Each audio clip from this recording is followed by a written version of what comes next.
चला तर मंडळी, पांढरा शुभ्र चीक कसा काढायचा तेही हात न भरवता, भांड्याचा पसारा न करता. त्यासाठी 1 किलो गहू घेतलेले. गहू 2 ते 3 पाण्याने स्वच्छ धुवून घ्यायचे आणि 3 दिवस भिजत ठेवायचे. त्यामधलं रोज पाणी बदलत राहायचं.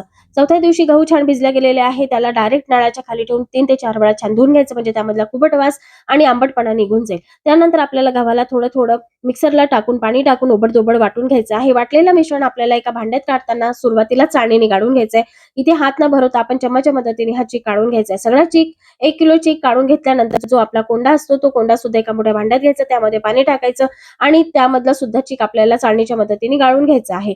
आता गाळलेला दोन्हीही चीक आपल्याला एकत्र करायचा आहे. त्यासाठी हे सुद्धा गाळणीने दोन्ही चीक एकत्र करून घ्यायचा आहे. एकत्र केलेला चीक सुद्धा आपल्याला 3 ते 4 वेळा गाळणीच्या मदतीने गाळून घ्यायचे, म्हणजे चीक आणखी पांढरा शुभ्र तयार होईल.